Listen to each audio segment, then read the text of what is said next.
नमस्कार मंडळी, आतले रस्ते कसे खाऊन टाकले जातात बघा. हा रस्ता आहे मुसळखेडा,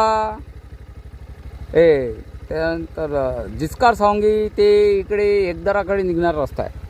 असे आतले रस्ते किती खाऊन टाकले जाते याचा आपण प्रत्यक्ष बघत आहात. आणि हे सगळं भ्रष्टाचाराचे नमुने आहे. इलेक्शन कशासाठी लढल्या जाते, आमदार ठेकेदार कसे बनतात, भ्रष्टाचाराचे मूळ कसे आहे, हे रस्त्याचे पहा. कसे रस्ते बनतात, कसे लोकांचा त्रास मिळतो, लोकांच्या नावाने पैसे खायचे, हाच त्यांचा धंदा.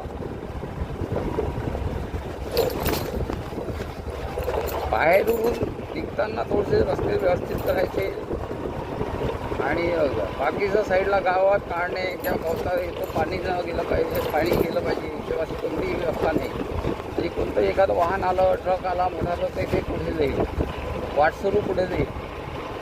म्हणजे लोकांचा जीव खेळणं. आणि हाच ठेकेदारांना ब्लॉक लिस्ट राखणे किंवा त्याच्यावर हे नाही. ही मी अमरावतीच्या कलेक्टरला निवेदन केलं होतं, त्यांनी ते स्वीकार केलं नाही, मला पोच पावती दिली नाही किंवा त्याबद्दल असं साधं लेटर लिहिलं नाही.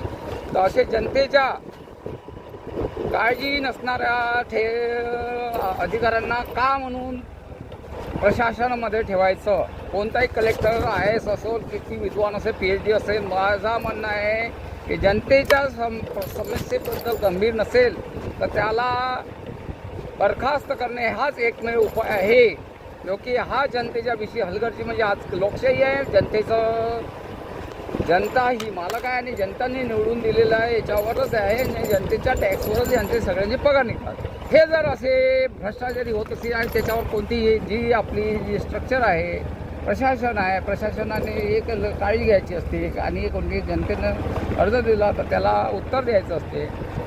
शेतकऱ्यांना, जनतेला सगळ्या सोयी पुरवण्यासाठी असते. त्यांच्या नावाने पैसे काढायचे, ते करायचे. आणि मी गुपचूप ज्या कंपन्याचे त्यांचे हितसंबंध मग आमदार आहे आणि त्यांच्या भीतीखाली का ते बदली करतील किंवा ते करतील, असं जर पूर्ण जर लोकशाही असेल तर त्यावर एकच उपाय आहे की असे अधिकारी जर काढून टाकले, त्यांना पुढच्या कोणत्याही सोयी सवलती दिलं नाही, उलट त्यांच्यावर गुन्हेगारी करून त्यांना आतमध्ये डांबलं तरच अशा रीतीने होईल. कारण तेव्हापर्यंत त्यांच्यावर कोणती कारवाई करत नाही. माझं साधं सिंपल अर्थ असतो की हे असं आहे, त्याच्यातून तुम्ही त्याच्यावर काळजी घ्या, ॲक्शन घ्या प्रशासनाला, अशी माझी नम्र निवेदन असते.